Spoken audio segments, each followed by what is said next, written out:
Sir என்ன கேட்குறீங்க? தமிழகத்தைச் சேர்ந்த திரு சிபி ராதாகிருஷ்ணன் அவர்கள் துணை ஜனாதிபதியாக வருவாரா என்பது கேட்குறீங்க. சார், திரு சிபி ராதாகிருஷ்ணன் அவர்கள் துணை ஜனாதிபதி ஆகிட்டார். பதவி பிரமாணம் எடுப்பார் பாருங்க பதவி. சார், அவர் ஜெயிக்கிறது கன்ஃபார்ம் சார். இப்போ தேசிய ஜனநாயக கூட்டணி சார்பில் கிட்டத்தட்ட 786 வாக்குகள் இருக்கின்றன. ராஜ்யசபா பார்லிமெண்ட் உறுப்பினர்கள் சேர்த்தா கிட்டத்தட்ட 786 எம்பிகள் இருக்கிறாங்க. இதில் கிட்டத்தட்ட 425க்கு மேலே தேசிய ஜனநாயக கூட்டணிக்கு ஆதரவு இருக்குது, சப்போர்ட் இருக்குது, ஜெயிச்சிருப்பார். அது முக்கியம் இல்லை சார். தமிழகத்தைச் சேர்ந்த தமிழ் தமிழ் தமிழ் என்று பேசிக் கொண்டிருக்கின்ற திராவிட முன்னேற்ற கழகம் ஆளும் கட்சி, தமிழகத்தினுடைய எதிர்கட்சி, மாற்றுக் கட்சிகள், மற்ற கட்சிகள், ஏனைய கட்சிகள் திரு சிபி ராதாகிருஷ்ணனை ஆதரிக்கிறார்களா இல்லையா என்பதுதான் ஒரு கேள்வி. சார், சிபி ராதாகிருஷ்ணனை தேசிய ஜனநாயக சார்பில் பாரதிய ஜனதா கட்சியினுடைய துணை ஜனாதிபதி வேட்பாளராக அறிவித்து 3 நாள் ஆச்சு சார். தமிழக முதலமைச்சர் இன்னும் வாய் திறந்து ஒன்றும் பேசவில்லை. இதற்கும் முந்திக் கொண்டிருக்கின்ற நம்முடைய முதலமைச்சர் அவர்கள் 3 நாட்களான பிறகும் இன்று வரை தமிழக முதலமைச்சர் திரு சிபி ராதாகிருஷ்ணனை பற்றி ஒரு வார்த்தை பேசவில்லை. ஆதரிக்கிறாரா, எதிர்க்கிறாரா, அல்லது வேறு மாற்றுக் கட்சியை சேர்ந்தவர்களை அல்லது அவருடைய சொந்த கட்சியை சேர்ந்தவர்களை நாங்கள் நிறுத்தப் போகிறோமா அல்லது போட்டி வேட்பாளரை நிறுத்தப் போகிறோமா என்பதும் ஒன்று கூட சொல்லவில்லை. இந்திய கூட்டணி ஆலோசனை செய்து கொண்டிருக்கிறார்கள், இன்னும் வேட்பாளர் அறிவிக்கவில்லை. அதற்கு திரு மு.க. ஸ்டாலின் அவர்கள் என்ன செய்கிறார், என்ன பண்ணி கொண்டிருக்கிறார் என்று தெரியவில்லை. சார், தமிழகத்தைச் சேர்ந்த ஒரு நபர் ஒரு வாய்ப்பு, ஒரு மிகப்பெரிய பதவிக்கு வருகிறார். அதை எல்லோரும் ஆதரிக்க வேண்டாமா இல்லையா? தமிழகத்தைச் சேர்ந்த அத்தனை மக்களும் ஆதரிக்கிறார்கள். ஏன் கட்சிகள் ஆதரிக்க மாட்டேன் என்று சொல்கிறார்கள்? ஆண்டு கொண்டிருக்கின்ற கட்சியினுடைய கூட்டணி கட்சியை சேர்ந்தவர்கள் திரு முத்துவேல் ஸ்டாலின் என்ன சொல்லுகிறார், திரு வைகோ ஓட்டு போடுறார் என்ன தெரியாது, திரு தொல் திருமலை என்ன சொல்றான்னு தெரியாது, தமிழகத்தைச் சேர்ந்த காங்கிரஸ் என்ன சொல்லுது, தமிழகத்தைச் சேர்ந்த கம்யூனிஸ்ட் கட்சிகள் என்ன சொல்கிறது என்று தெரியாது. இவர்கள் தமிழகத்தில் இருந்து ஒரு தமிழன் இந்தியனுடைய துணை ஜனாதிபதியாக வருவதை இவர்கள் ஏற்கிறார்களா, ஏற்கவில்லையா? ஆதரிக்கிறார்களா அல்லது எதிர்ப்பு தெரிவிக்கிறார்களா? ஏற்றுக்கொள்கிறார்களா இல்லை ஏற்றுக்கொள்கிறவில்லையா? ஓட்டு போடுவார்களா அல்லது ஓட்டு போட மாட்டார்களா? சொல்ல வேண்டும் அல்லவா? 3 நாட்கள் ஆகிற பிறகு இன்னும் அவர்கள் பதில் சொல்லாமல் இருந்து கொண்டிருக்கிறது. அதனுடைய காரணம் என்ன? யோசித்து பாருங்க. தமிழகத்தினுடைய பாராளுமன்ற உறுப்பினராக செயல்பட்டிருக்கிறார். கோவை பாராளுமன்றத்தில் 2 முறை வெற்றி பெற்றிருக்கிறார். தமிழகத்தினுடைய அறிமுகமான தலைவர், பாரதிய ஜனதா கட்சியுடைய மாநில தலைவராக இருந்திருக்கிறார். பல பொறுப்புகளை வைத்திருக்கிறார். காயர்போர்டு செயல்மரம் இருக்கிறார். ஜார்க்கண்ட் மாநிலத்தினுடைய ஆளுநர் இருந்திருக்கிறார். இன்று மகாராஷ்டிரா மாநிலத்தினுடைய ஆளுநராக இருந்து கொண்டிருக்கிறார்.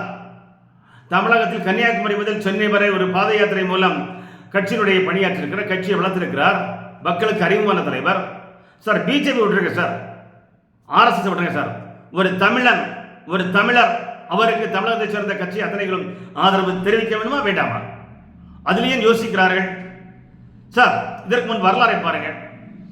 1991 திரு ராஜீவ்காந்தி அவருடைய படுகொலை அடுத்து காங்கிரஸ் வெற்றி பெறும்போது திரு பி.வி. நரசிம்மராவ் அவர்கள் இந்தியனுடைய பிரதமராக அன்று நியமிக்கப்பட்டார்கள். அவர்கள் வந்தார்கள்.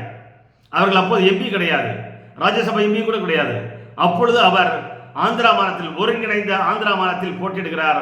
திரு பி.வி. நரசிம்மராவ் தொடர்ந்து பாரத பிரதமராக பணியாற்ற வேண்டும் என்று ஆந்திராவை சேர்ந்த அத்தனை கட்சிகளும் அத்தனை தலைவர்களும் திரு பி.வி. நரசிம்மராவுக்கு உதவி செய்து, சப்போர்ட் செய்து, ஓட்டளித்து மிகப்பெரிய வாக்குகள் வித்தியாசத்தில் வெற்றி பெற்றார் திரு பி.வி. நரசிம்மராவ். அந்த மாநிலத்தைச் சேர்ந்த, தெலுங்கை மாநிலத்தைச் சேர்ந்த, ஆந்திராவைச் சேர்ந்த ஒருவர் இந்தியனுடைய பிரதமராக வருவதை அந்த மக்கள் ஒருங்கிணைந்து ஒன்றிணைத்து வாக்களித்து அவரை அதனை திறம்பட செய்தார்கள், ஒற்றுமையாக வாக்களித்தார்கள். அந்த மண்ணின் மைந்தர்கள் அவர்கள். சார், அது மட்டுமல்ல சார், 2022 ஜனாதிபதி வேட்பாளராக மலைவாழ் சமுதாயத்தைச் சேர்ந்த திருமதி திரௌபதி முர்மு அவர்கள், ஒடிசா மாநிலத்தைச் சேர்ந்தவர்கள், அவர்கள் ஜனாதிபதி வேட்பாளராக பாரதிய ஜனதா கட்சி அறிவித்த பொழுது அதனை அன்று ஆண்டு கொண்டிருந்த நவீன் பட்நாயக் அவர்கள் ஆதரித்தார்கள். ஒடிசா மாநிலத்தில் அத்தனை கட்சிகளும் நம் மாநிலத்தைச் சேர்ந்த ஒரு பெண்மணியார் இந்தியனுடைய ஜனாதிபதியாக வருகிறார், மிகப்பெரிய உயர்ந்த பதவி வருகிறார், அவர்களுக்கு ஆதரவு தர வேண்டும் என்று ஒடிசா மாநிலத்தைச் சேர்ந்த அத்தனை மக்களும் திருமதி திரௌபதி முர்முக்கு ஆதரவளித்தார்கள், வாக்களித்தார்கள், வெற்றி பெற செய்தார்கள்.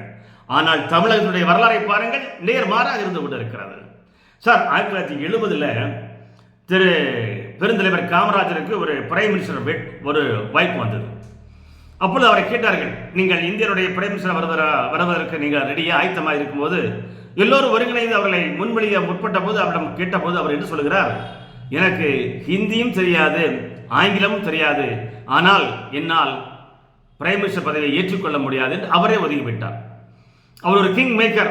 மொரார்ஜி தேசாய் கொண்டு வந்தார், இந்திரா காந்தி அம்மையாரை பிரைம் மினிஸ்டர் ஆனார். அவருக்கு வாய்ப்பு வந்தபோது அவருக்கு எனக்கு மொழி பிரச்சனை, ஹிந்தியும் தெரியாது ஆங்கிலம் தெரியாத காரணத்தால் நான் இந்த பிரைம் மினிஸ்டர் பதவியை ஏற்றுக்கொள்ள மாட்டேன் என்று பின்வாங்கினார். அது ஒரு காலகட்டம்.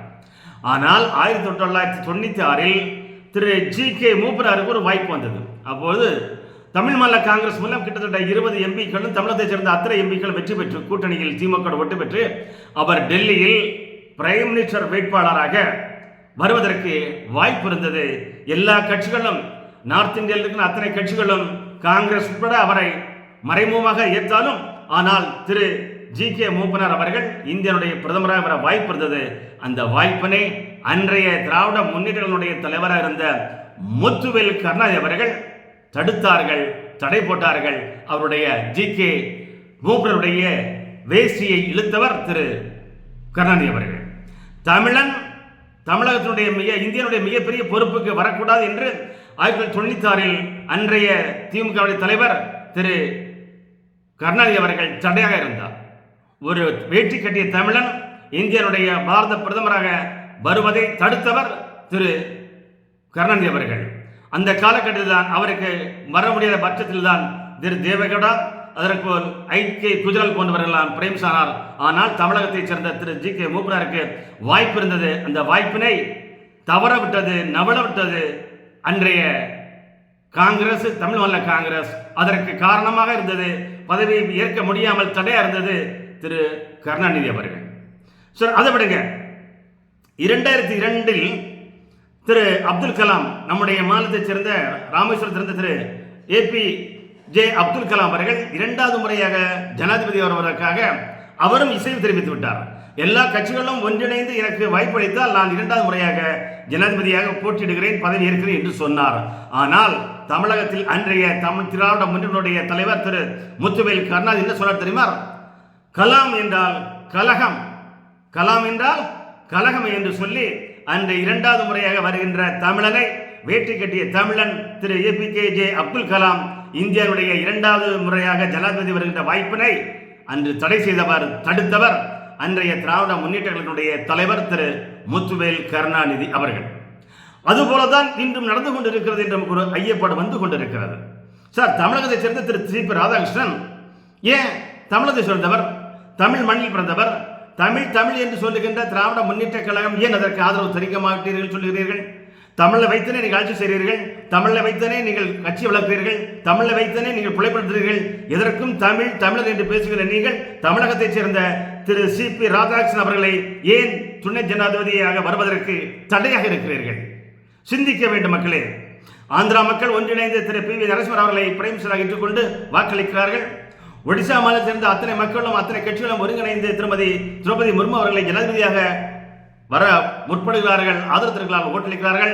ஆனால் தமிழகத்தைச் சேர்ந்த மட்டும்தான் திரு ஜி.கே. மூப்பனாருக்கு வாய்ப்பு தகர்க்கப்பட்டது, திரு ஏ.பி.ஜே. அப்துல் கலாம் அவர்களுக்கு ஜனாதிபதி வாய்ப்பு தகர்க்கப்பட்டது என்று திராவிட முன்னேற்ற கழகத்தினுடைய கூட்டணி, இண்டி கூட்டணி கிட்டத்தட்ட தமிழகத்தில் 40 பாராளுமன்ற உறுப்பினர் இருக்கிறார்கள், கிட்டத்தட்ட 15 ராஜ்யசபா உறுப்பினர் இருக்கிறார்கள், கிட்டத்தட்ட 55 வாக்குகள் இருக்கின்றன. 55 ஓட்டுகளும் தமிழனுக்கு ஓட்டு விடாமல், தமிழுக்கு ஓட்டு போடாமல் இவர்கள் யாருக்கு ஓட்டு போட போறார்கள் என்று தெரியவில்லை. இண்டி கூட்டணியைச் சேர்ந்த ஒரு நபரை, தமிழகத்தைச் சேர்ந்த ஒரு நபரை முன்மொழிய சிபாரிசு நடப்பதாக சொல்கிறார்கள். வாய்ப்பே இல்லை. தமிழகத்தைச் சேர்ந்தவர் யாரையும் திராவிட முன்னேற்ற கழகம் முன்மொழியாது. ஏனென்றால் அவருடைய குடும்பத்தைச் சேர்ந்த திருமதி கனிமொழியை முன்மொழிவதை தவிர, அவரை தவிர வேறு யாரையும் திராவிட முன்னேற்ற கழகம் இந்த துணை ஜனாதிபதி வேட்பாளருக்கு முன்னிறுத்த மாட்டார்கள். நிறுத்தினாலும் தோத்து போயிடுவீங்க சார். ஆனா தமிழன் சென்ற ஒருத்தர் இந்தியாவுடைய மிகப்பெரிய பொறுப்பான பதவியான ஆளுமையான துணை ஜனாதிபதி வருகின்ற அந்த வாய்ப்பினை அதற்கு நீங்கள் ஒத்துழைக்காமல், ஓட்டு போடாமல் ஒரு தடைக்கல்லாக இருப்பதனுடைய நோக்கம் என்ன? நீங்கள் அரசியல் பண்ணுகிறீர்களா? இதில் அரசியல் பண்ண வேண்டும் என்று உங்களுக்கு தெரியாதா? எல்லாவற்றிலும் அரசியல் பண்ணி தமிழுடைய எழுச்சி, தமிழுடைய நாகரிகம், தமிழுடைய பண்பாடு அகில உலகத்திற்கும் அகில இந்தியாவுக்கும் பரவ வேண்டும் என்றால் ஒரு தமிழன், வேட்டி கட்டிய தமிழன், தமிழகத்தைச் சேர்ந்த, கோவை மாவட்டத்தைச் சேர்ந்த, கொங்கு மண்டலத்தைச் சேர்ந்த திரு சிபி ராதாகிருஷ்ணன் அவர்கள் இந்தியனுடைய துணை ஜனாதிபதியாக நீங்கள் ஓட்டு போட்டாலும், திராவிட முன்னேற்ற கழகத்தினுடைய கூட்டணியை சேர்ந்தவர்கள் ஓட்டு போட்டாட்டாலும், இந்தி கூட்டணியை சேர்ந்தவர்கள் ஓட்டு போடாவிட்டாலும் கண்டிப்பாக வெற்றி பெறுவார்.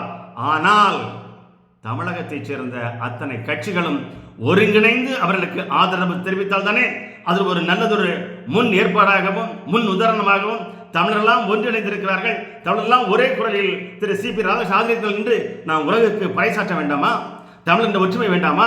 நீங்கள் இதெல்லாம் அரசியல் செய்தல் என்றால் 2026 நடைபெறுகின்ற சட்டமன்ற பொதுத் தேர்தலில் திராவிட முன்னேற்ற கழகம் ஒரு எம்எல்ஏ கூட ஜெயிப்பதற்கு வாய்ப்பில்லை.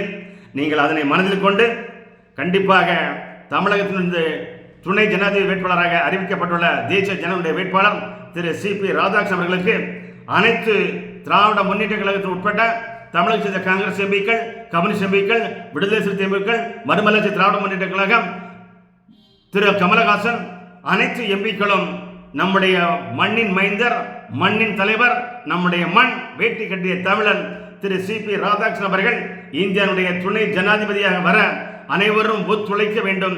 ஒத்துழைக்கவில்லை என்றால் திராவிட முன்னேற்ற கழகம் 2026 மண்ணை காவும் ஒரு எம்எல்ஏ கூட வெற்றி பெற முடியாது. தமிழக மக்கள் காத்துக் கொண்டிருக்கிறார்கள். திராவிட முன்னேற்றங்களுடைய சாயம் என்ன? சாயம் வெளுக்குமா வெளுக்காதா? என்ன செய்ய போகிறார்? ஒரு இக்கட்டான நிலையில் திராவிட முன்னேற்றத்தை சேர்ந்த திரு முத்துவேல் கருணாநிதி ஸ்டாலின் இருந்து கொண்டிருக்கிறார். 3 நாட்களாக இன்னும் பதில் சொல்லவில்லை, வாய் திறக்கவில்லை. என்ன சொல்ல போகிறார் என்று தெரியவில்லை. இருந்தாலும் ஒரே மனதாக ஒரே குரலாக வேட்டி கட்டிய தமிழன் திரு சிபி ராதாகிருஷ்ணன் அவர்கள் இந்தியாவுடைய துணை ஜனாதிபதியாக வர அனைத்து கட்சிகளும் அனைத்து தலைவர்களும் அவர்களுக்கு வாக்களிக்க வேண்டும் என்று உங்களை அன்போடு வேண்டுகிறோம். நன்றிகள்.